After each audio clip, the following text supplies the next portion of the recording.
I was being sexually abused by my stepmother every day for 3 years before and after school. How old were you at the time? 13.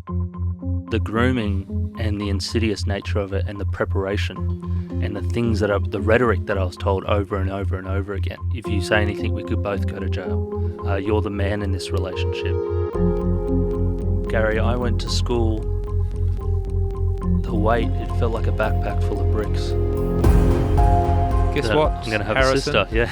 Your stepmom's pregnant. I remember I was on the bus home from school. I was in my school uniform, but was on the bus going past it, got the text, and just sort of went, oh, okay, like, what are our options here? We just sort of came to the conclusion that we were going to have to pretend it was my sister. I remember after every time we'd have a chat, and then she'd say, make sure you delete this chat. Okay. So everything was deleted after. But yeah, that was the format that I sort of found out that I was going to be a father. That little girl that came of that, she never asked for any of this. I didn't, and she definitely didn't. Yeah. And that's just so devastating that she's been caught up in this coward's manipulation. She's imposed that upon my childhood and stripped that of me. Yeah. But she's let this child be born into that. It's not fair. The I Catch Killers podcast was a fresh start for me, as I left policing behind and started a new life. Over the years, we've laughed together, cried, and shared some powerful moments. Welcome to I Catch Killers. Welcome to another episode of I Catch Killers. Child sexual abuse is a hideous crime. The impact it has on victims is unbelievable, and it can last a lifetime. Today's guest was abused by a step-parent, and a child was born from that abuse. Now, your initial thoughts upon hearing that, I would suggest, probably lean towards the fact the perpetrator was a stepfather abusing his stepdaughter. But you would be wrong. Today's guest, Harrison James, was a naive 13-year-old boy when his stepmother started grooming him and sexually assaulting him. This abuse went on for 3 years, and the impact nearly destroyed him. It was a secret he kept for years. A child was born from the abuse, and Harrison had to live with the secret that his sister was actually his daughter. I can't even contemplate how you process what Harrison has been through, but today we have Harrison in the studio to tell us his story. Harrison James, welcome to I Catch Killers. Thank you so much for having me, Gary. It's a great opportunity. Well, thanks for coming on. Now, let me clarify up front. We've spoken before. I've called you Harry or Harrison. Are you right if we run? I'm right with either. Either? Yes. Okay. Well, it'll probably drift between the two because I've got a short memory. I want to ask you a question up front. Mm-hmm. Do you think that society looks at child sexual assault differently when the victim is a male? Look, I think there's a unique set of challenges that come with being a male and being a survivor of child sexual abuse. There's sort of this...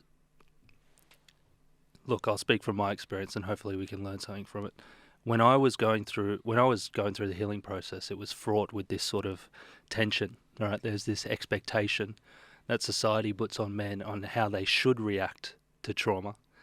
And then there's the flip side to that, which is the reality of how I navigated my healing. So it's this double standard, and you're trying to adhere to that societal expectation, but really behind closed doors, there's this thing that you grapple with. Am I less of a man because I went through this? Am I less of a man because I speak out? And really that understanding of, for me, what really helped me was coming to that understanding that there is strength in vulnerability and there is courage and empathy and speaking out. And that's sort of taken me to the position that I'm able to be in today, where I'm able to speak out in the way that I do. Yeah, it touches on a lot of issues, what you just raised there about masculinity and the way that we deal with the pressures and traumas that life spits up. The reason I ask you that, because it made me, reading up and preparing for this podcast and what you've gone through and understanding your story, it made me reflect on a few things through my life. And I had a mate that was sexually abused as a child when he was in high school by a teacher. And it was talked about, it was known after he left school, and there wasn't a lot of sympathy. And he put on a bravado, and it's shameful when you sit here and look back, but I'm talking a long time ago. looking back, and it's lucky guy. You know, he had that happen to him, and there was laughter about it, and it was all this misinformation. It wasn't until he got into his 40s, and he lived a productive life, but there was a demon there that would surface every now and then. When he was in his 40s, and we sat down and had a heart-to-heart chat, and he said he only realised, and this is after he's had kids, he's married, and life was going on, how much it affected him, and the way it changed the way he looked at life without dealing with it. And it really opened my eyes up to it, that we just didn't fully understand what that type of sexual abuse, the impact it can have on young men throughout their life. Definitely. I mean, that's something that I resonate with quite deeply. I mean, the impact of child sexual abuse and going through that is devastating for any child of any gender. Yeah. But, and I'm not saying it's worse, but being a male and going through that, it just presents a unique set of challenges that we have to overcome because of those societal expectations that you just presented there. Yeah. So, when I was being sexually abused by my stepmother for 3 years, every day for 3 years before and after school, I thought I was lucky. I thought I was living out every teenage boy's fantasy. And you see things in media that just confirm that narrative as well. You see things, and sorry to be crass, but in things like pornography as well. There's categories like stepmom and teen fantasy and things like that. And for me now, at the time, it was just confirming that what I went through was a good thing, something that all teenage boys should strive for, that ultimate fantasy. But now I look back on it with the benefit of hindsight, and I think that doesn't feel like a fantasy. That feels like a normalization of my trauma. Yeah, there's so many layers. Yeah. So many layers to it, Harrison, and it just adds to the pressure and confusion that you must have been going through at that stage. And I think we all need to check and realise that it's difficult being a man, as it is difficult being a woman. There's certain society expectations that we fulfil, but the way the world looked at the type of thing that you went through, it was almost half-hearted. Jokes would be made about it. The comedy movies would have situations in there like that, and it's interesting yourself sitting there thinking, while you've been abused, that it's not that bad and you're lucky. Yeah, exactly. It's crazy. Well, that's something that I went through on a daily basis, just reiterating that. Partially because now that I think, maybe it made it easier to go through as well at the time. True. Yeah. But also it was just, that was the standard.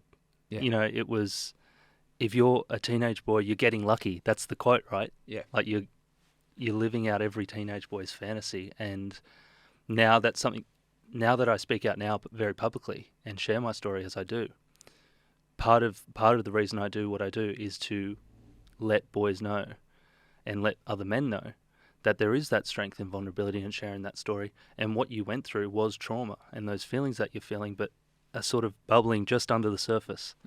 They're valid, and there's something that needs to be addressed. And I think as society we need to look at this as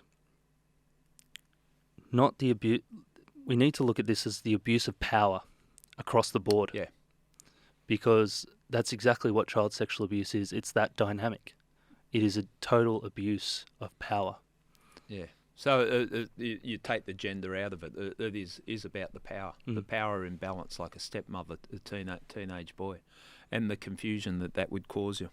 We'll dig into that whole situation that you went through, but I just want to get an understanding of who you were before the sexual abuse started. So tell us about your early years and the life, and who you were and who you thought you were. Yeah, for sure. I was a young boy who loved his art and was quite a good drawer, and was into his films, loved film. Every time there was a new film out, I had the costume and the toys and everything, and would draw it all out. My mother has very fond memories of that, and she reminds me of that all the time. So there were good aspects of my childhood. And when I speak out about the trauma that I faced, that doesn't mitigate those good aspects either. Yeah. They were there. And I'm very lucky that I had those people like my mother and my mother's parents, my grandma and my grandfather, to really be a shining light and an example for me to follow. That I wouldn't be here and be able to speak the way I do without that source of inspiration. So there was the divorce, and I didn't see my dad for a good few years. Yeah. And he was remarried by that point, and to a woman from the Philippines. Yep. And that's when, by the time I was 13, I was starting year 8. I was the eldest of 4 kids. You're in a house with your mother and 3 other kids, and you're becoming a teenage boy, you want your own space, and I wanted that father figure in my life as well. So I reached out to my dad. Yep. It went really well in the beginning. He would take me to the gym. I hated the gym, but I just loved the fact that I was hanging out with my old man. Yeah. And it went really well. And it got to a point where it went so well that I ended up moving in with him because it was attractive. He lived near the beach and it was right near my school. I would have my own room, and that's a lot very of tick, tick, tick. Yeah, a lot of things going for a 13-year-old boy. That's unreal. Yeah. And I moved in, and I hadn't met my stepmother before I moved in, but it was a very gradual process of erosion, and there were things that was sort of maybe rubbed me the wrong way a little bit, but also made me think, she's just trying to be a proactive mother figure type thing, right? There's, if I stop you there, there's so much at 13. You've got puberty kicking in. The world is so confusing at the best of times at that age. You don't know what's going on, the feelings you've got, the insecurities, but you're presenting as with all the bravado that comes with being a teenager. So you've moved in with your father, you've made that connection, that felt right, the benefits of your own room and living beside the beach and the connection with your father, and then the stepmother starts coming into your life. What were your first impressions of her when... Because I know for kids it's difficult when they're meeting the new partner in situations like that. What was your first impressions of your stepmother? I actually thought she was quite unassuming. Thought she was just, from a foreign country, came here, didn't really speak the language well. And I just thought, she just kept to herself, and, it was sort of just the dynamic that was there. I was there to hang out with Dad, and she just happened to be there. Yeah. So it's very unassuming, which is part of the facade that these type of offenders put on. But it was a gradual sort of erosion, as I was saying before, and she invited me to the movies one night. And again, I thought, it's just... And that's tapping into your interests. Yeah, exactly. And, also just want to put this point there so context is provided. My parents' divorce was very, very messy. And I was put in a situation where I felt like I needed to choose a side as well. So there was that dynamic there, that my parents were focused on the divorce. Yep. And I was sort of just a byproduct of that. And I think my stepmother saw an opportunity to prey upon that, and she filled that void by taking me to the movies. I felt seen, I felt heard, I felt loved. While your parents, the focus of your parents was still sorting out the dynamics between their separation, you've got someone that's showing you kindness and interest. Yeah. Which has been stripped of me, and that was sort of how she weaved her way in. Anyway, she took me to the movies, and that's where the touching on the leg began, and the holding of the hands, and the putting her arm around my shoulder when we went home and things like that. And then in a matter of days, it escalated to sexual abuse. And how old were you at the time? 13. Did you even, it would have been, schoolyard talk about sex and everything else that goes on at that age, at 13. Did you even have an understanding of what was going on? Did you have an appreciation that she was making this the contact with touching your leg or holding your hand? I thought I was engaging in an affair behind my father's back. Right.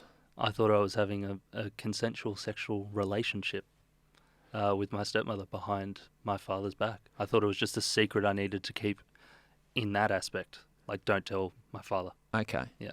So, did you get a sense that something was wrong about it? And I'm not sitting here in judging you. No, of course, you're the victim, and we'll make that point very clear throughout this podcast. But did you get a sense that something wasn't quite right, or you just didn't know at that age? Because that's what I'm curious about. Of course. Well, the grooming and the insidious nature of it and the preparation and the things the rhetoric that I was told over and over and over again. Like what? Was, well, if you say anything, we could both go to jail. You're the man in this relationship. You know, preparing me for that dynamic and to feel like that's what the situation is. That's exactly what happened. And that's what I didn't feel like I was a victim of anything or like it was a crime. I thought we were just participating in an affair behind my father's back. An illicit affair. Yeah. Okay. Because of that expert grooming and that facade that was put upon me. And that's just that's not something that's said a few times. That's something that is codified in every conversation in the entire dynamic of this. I don't even want to call it relationship because it's not. But yeah, that's why I hesitated. We both looked at each other. It's not a relationship. Yeah. It's a sexual abuse of a minor. How did she hide it from the father? How did she hide it from your father, and from her point of view and your point of view? Of course. So my father was just starting out his new business at the time. So he was out early mornings, back late afternoons. So I remember every Wednesday morning specifically. The first time it happened was on a Wednesday evening because my dad would fly to Queensland every Wednesday because he was expanding the business from New South Wales to Queensland. And the first time it happened was a Wednesday evening when Dad was away. Right. And it was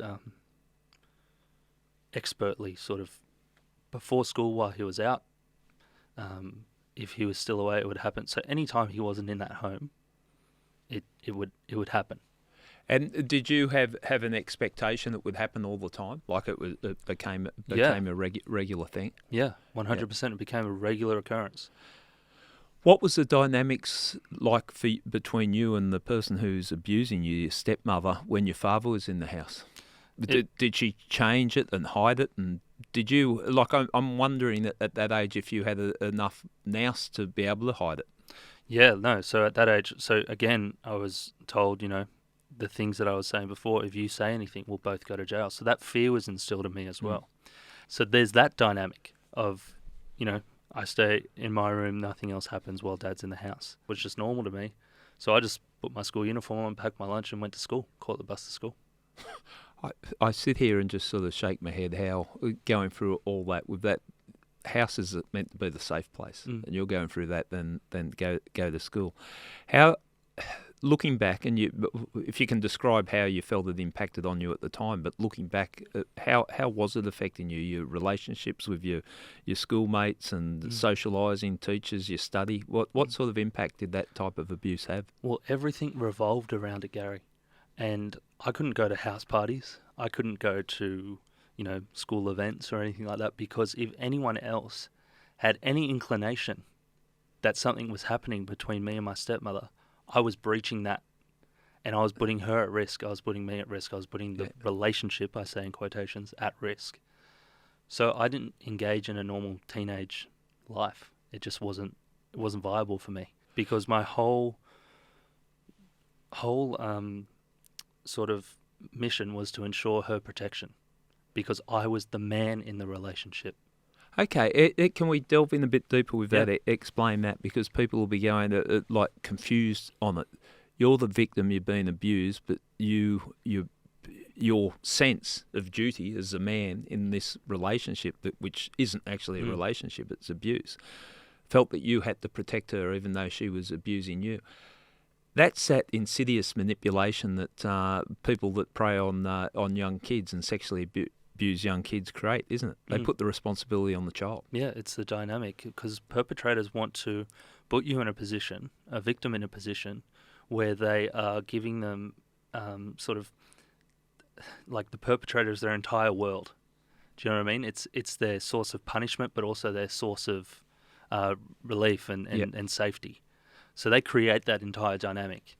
And child sexual abuse, what I hope that listeners understand when they hear this story, is that child sexual abuse is very rarely, and I stress very rarely, a singular event. It's an entire process. It is rife with manipulation and expert manipulation. Like, these people are pros at what they do.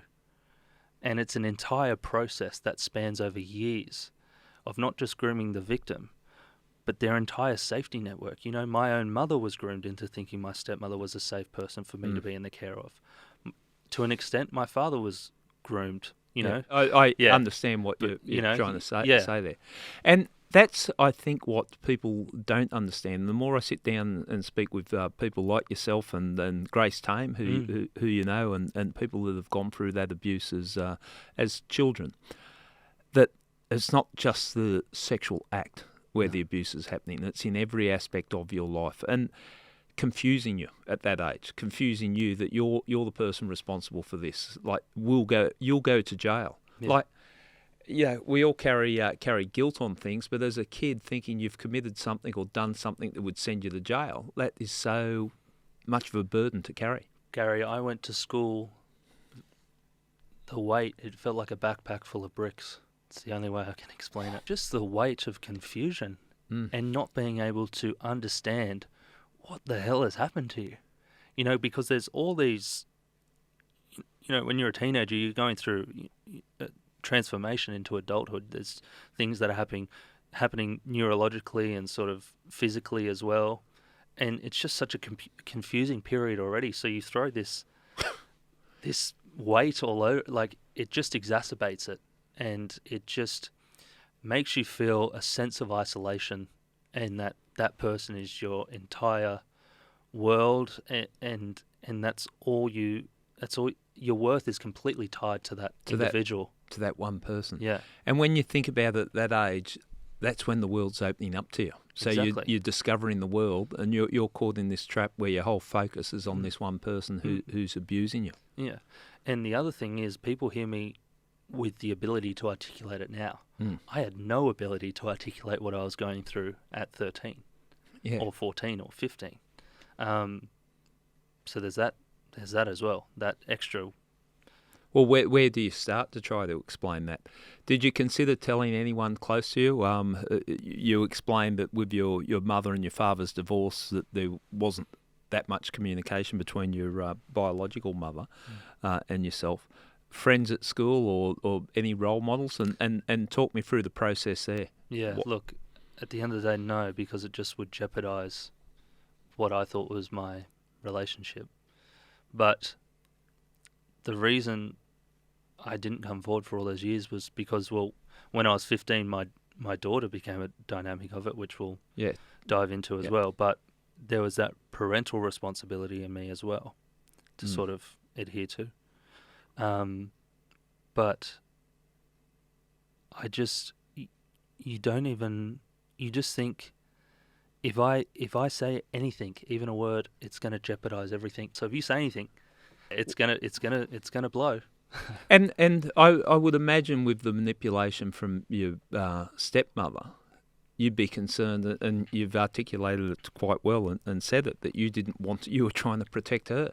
And the irony's not lost on me. Yeah. But the way that you're explaining it, I think people are getting understanding of the complexities of what child sexual abuse is about.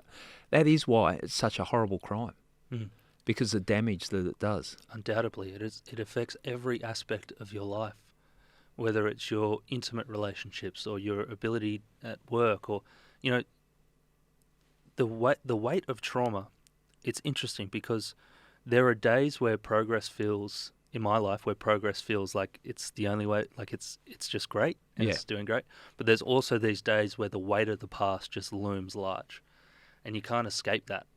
It's a constant navigation and just trying to understand. And even today, like, only recently have I been able to engage in a romantic relationship because I found someone that can, you know, hold that space for me. Yeah. But for years, like, that was just a real struggle to even be intimate with someone. You know, it just corrupted every facet of my being.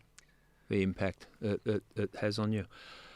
Looking back, and it's not about regrets, it's about looking back if other people are going through there. Can you talk to someone going through that type of abuse? Do you think it was possible to speak out? Could have you? Do you regret not speaking out? Was it even an option? Yeah, I don't know if it was particularly even an option, to be Yeah. honest.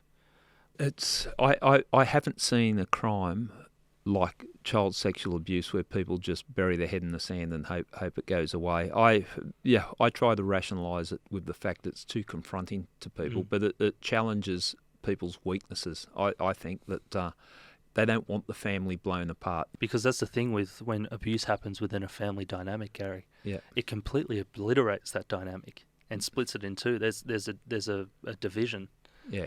The camp that believe the survivor and the camp that decide to go side with the perpetrator, because no one wants to confirm in their mind that someone that they've shared Christmas lunches with and anniversaries with and birthdays with could ever be capable of such harrowing acts. That, for me, I sort of have an understanding of why it's hard to come to terms with. It's almost worse than if there was a untimely death in the family where everyone can grieve together, because as you identified, it splits the family apart. Sides have to be taken. Sides shouldn't be taken. No, It should be yeah, obvious that's right. that everyone should be on the same page, but it doesn't. I see it time and time again. And I hope people listening to this and the bravery you've got coming out and talking about your story just understand the impact. So the abuse went on for 3 years. So we're talking. How old are you now? So I'm 24 now. 24. Okay, so we're talking formative years between the ages of 13 and 16. And you've described your life. You were so confused about life you didn't step out anywhere. Did you mask it or hide what was going on? Oh, I was an expert at masking it. Yeah. It was just part of the gig, so to speak. You had to do that in order to maintain what you thought was the only thing that mattered, which was my stepmother for me at the time. So yeah, as you stated, I was sexually abused from the ages of 13 to 16, and a month before I turned 16, when I was 15, my daughter was born. So my stepmother fell pregnant to my daughter, and I had to pretend that girl was my sister for many, many years. We talk about when we're looking at a life that's got some issues, and this one, let's start at the beginning with that. So you're 14 or 15. Just before we move on to the pregnancy, with your friends, when they were boys at that age, they're talking about their first, sexual conquest with a girl, that type of thing. Did you just step back from those conversations? I remember making things up. I remember saying that I lost my virginity at a party one time and stuff like that. Right. Just to sort of evade any suspicion. Okay, otherwise they would be looking at you going, well, what's wrong with him? What's wrong with him? So unfortunately, that's not the right thing to think, but that's what kids in the schoolyard would have thought at the time. 100%. That's and that's kids just trying to survive in the tough environment that's school. Did you have communication with your mother at all, your biological mother? Yeah.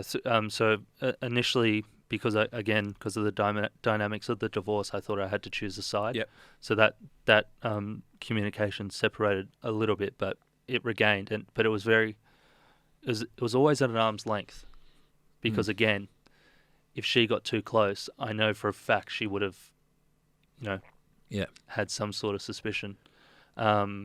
So you're making a conscious, deliberate decision to keep people. You must have been, he's just this teenager. He's just a moody teen. Moody teen that doesn't like communicating. You just played that role to suit your purposes there. Yeah. Did it affect your schoolwork? Oh, undoubtedly. I mean, I was not because Gary, as you were saying before, home is usually the safe place. For me, it wasn't. So school was sort of an opportunity. I still had to wear a mask, but it was an opportunity for me to sort of get out of that having to be regimented at home, be a certain way. Otherwise, suspicion will occur. So school was sort of an opportunity for me to get away from that a little bit. And I wasn't engaging with schoolwork. It was more just a moment for me to drop your guard. Yeah, drop my guard a little bit. And I didn't really apply myself to school like I probably could have if the abuse didn't occur. But it it didn't happen at the time. Did you find, was there any joy in your life, or was your life, as you've said, just caught up around what was going on with your stepmother? Look, there were definitely moments of joy. I mean, I had friends, and like I would go out on the weekends to the beach sometimes and stuff like that. But it was always very surface level. Yeah. For that protection, it's hard to sort of articulate. But I'm just going to say, my whole life revolved around this perpetrator, my stepmother. Everything that I did dictated whether or not it was going to infiltrate upon that. How did it continue on after that? Yeah, it was just let's roll it back a little bit. Okay. And it was just be more discreet and be like stay apart when he's in the house, and like even more to an extent. So it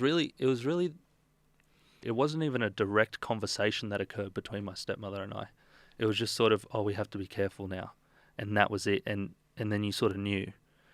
Yeah. It's hard to really articulate the dynamic in the house. It was strange. Like I can't. I think strange is the only way to sort of say it. It's an odd and unnatural way to live your life. Most definitely. Did you have times with you didn't speak up to others, and you explained why you didn't? Were there times where you're thinking this isn't right, this is not right, and you push back against the stepmother, or did she just manipulate you to the point where you didn't even feel like you had a platform there was no equality there? You could not tell her. Yeah, I simply could not. But also the only time that it felt wrong was if I thought, we're doing this behind my dad's back. Yeah. We're having an affair. Because she would tell me other things, Gary, like, once you reach 18, we're going to run away and we're going to like have our own house and live out our life. Like, I was told that. Like, just fill in your head. There was a goal. Yeah. Do you know? So that sort of made me want to continue at it, because I thought, I've got the rest of my life set up here. I'm going to live my life with the love of my life. And that's not just sexual abuse; it's the emotional manipulation, and that's how much damage it can cause. That's exactly right. So, how old were you, and how did you find out that your stepmother was pregnant? So I remember my stepmother found out she was pregnant on a holiday back to the Philippines, where she was from. Yep. The reason I know for a fact that it's mine, which is a question that I get very regularly. Is my father had sorry, I'm not laughing because it's just saying it out loud. It's just so crazy. Yeah. My father had a vasectomy. Okay. Yeah. Yeah. Years before, and he claims that he never got the test done after. So there's that slight chance. Smidgen of doubt that's left in people's minds if they don't have the test after the operation. So he's sort of been able to tell himself that it's his, or during that period of time, before it eventually came out. So she's gone back to the Philippines. She's got family in the Philippines. Mm-hmm. Had she had children before? No. Okay. So she's gone back there, found out she's pregnant. Mm-hmm. Made out it's my father's. When she's come back? Well, he was over there with her. Okay. Yep. Right.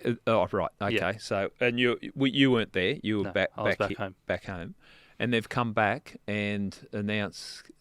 Guess that what? I'm going to have Harrison, a sister. Yeah. Your stepmom's pregnant. Yeah.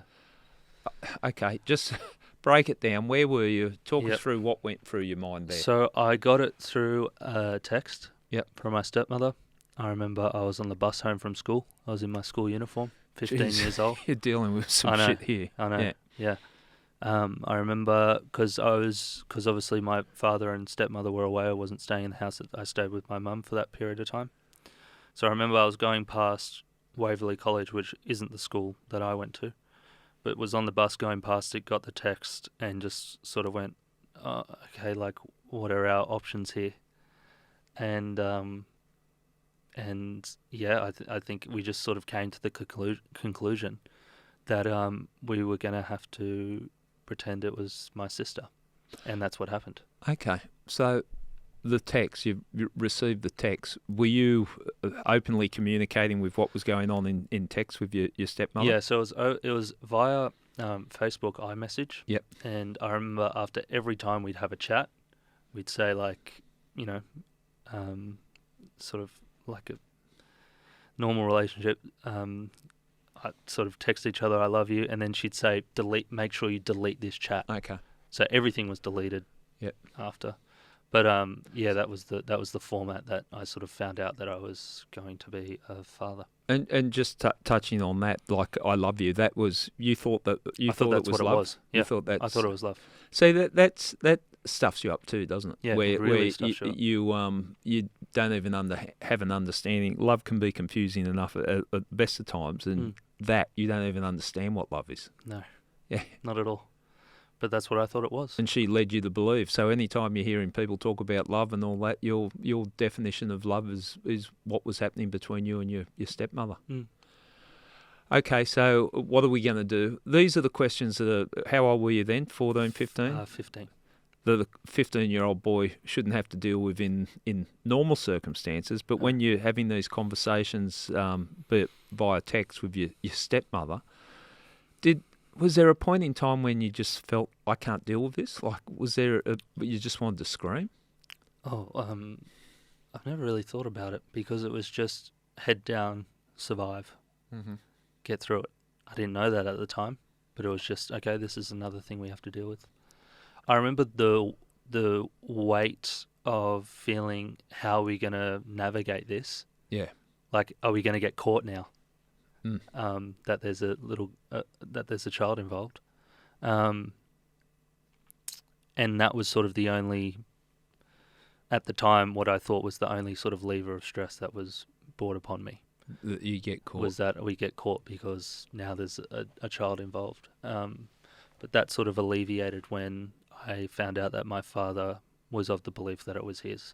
Okay. And I thought, okay, we both came to the conclusion that we can navigate and put that facade up, and that would cover us. Okay, so that'll carry you through.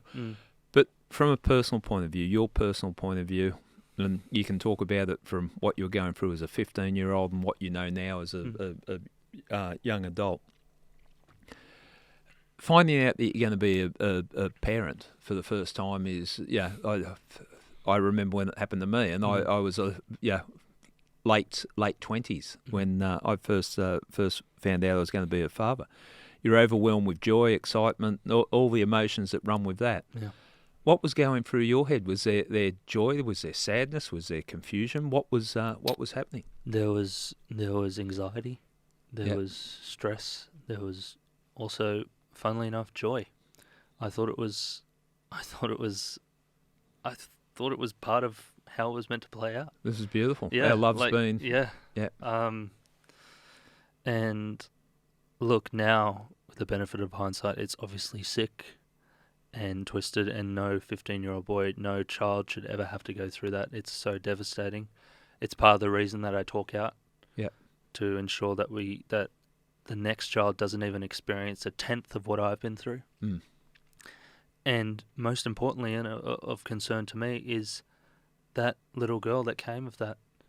She never asked for any of this. Yeah. My daughter never asked for a thing here. I didn't, and she definitely didn't. Yeah. And that's just so devastating that she's been caught up in this coward's manipulation. She's imposed that upon my childhood and stripped that of me. Yeah. But she's let this child be born into that. It's not fair. Into a lie. Yeah. That's and again, you articulate it so well, but it opens up thought processes that I weren't considering. But that manipulation is at a different level, isn't it? Yeah, it's expert, Gary. Yeah. Was there any other signs that you saw with her, like the when I'm saying her, with the stepmother that showed her to be a person of such poor morals, or is there anything about it? There was no, because she just presented as this wonderful human being. Yeah. And that initial grooming and that opportunity where she came into that movie theatre where I was articulating before, it just was such a sense of relief for me. I found someone that cared for me. That saw me. My parents were off doing the divorce and worried about that, but here's this person just giving me all this love and adoration. How lucky am I? And therein is the creepiness of pedophiles and child sex abusers, that they prey on the vulnerable people, and the vulnerable people are quite often people like yourself, broken home, looking for love, looking for something secure, and it's almost like a radar to them, isn't it? It's part of their playbook. Zero in on it. Yeah.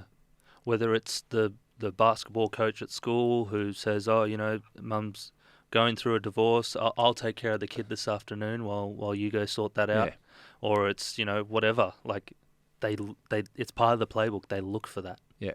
And presented as this saviour, fine, upstanding person, because I'm sure people from the outside would be thinking, "Oh, isn't it good how she's taken the responsibility of a 13, 14-year-old boy in her life?"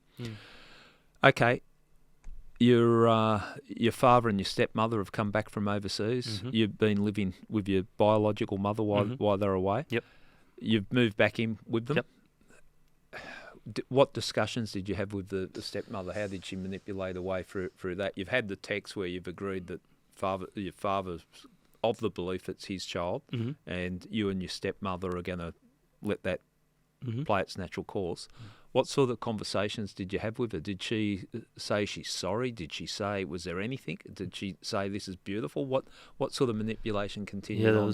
There was nothing like that. I just remember I was 15 or would have been working at a fish and chip shop across the street.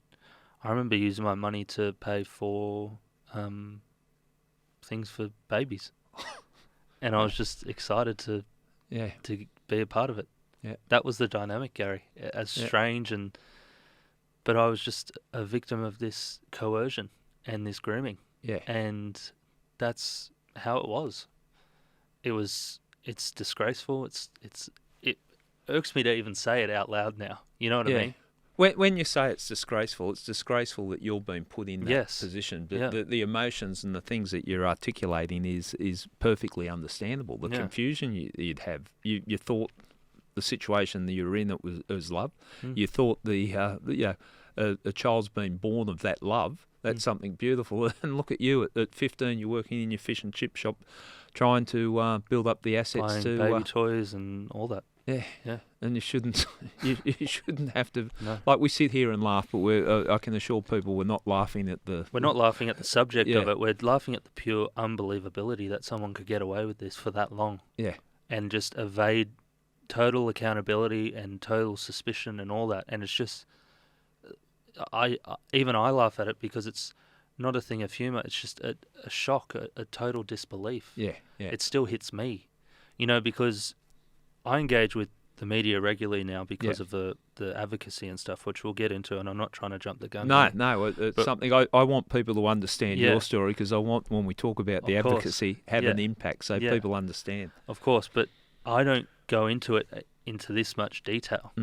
So this is a first for me, usually, because usually you say it and it fits in a soundbite. Yeah.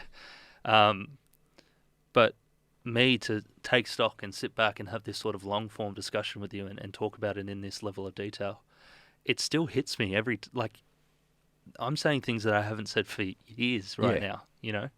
It's the shock and the total the aspect of how unbelievable it just is that someone got away with that. It still hits me. Yeah, the most horrendous crime that's happening under everyone's nose. Yeah. And one person is paying the impact in unbelievable ways. I'm just trying to comprehend as a 15-year-old boy doing the things that like your childhood was stolen from you. Yeah, like your teenage years just stolen from you.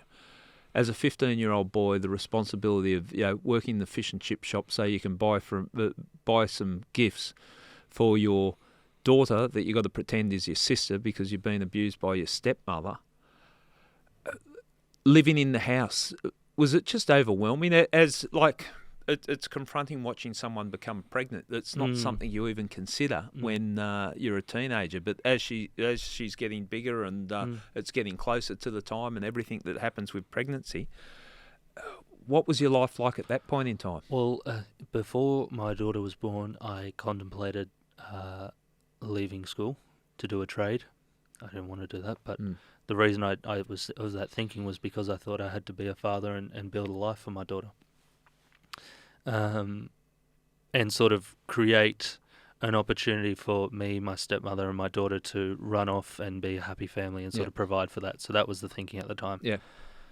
Remember during that summer, I said I was going to leave school. I did like a summer apprenticeship as an electrician. I remember the day my daughter was born, I got a photo of her texted to me while I was putting up a sign on Clovelly Road, and I remember finishing there and going straight to the hospital after. And you know, my dad's not that tall, but I'm quite tall.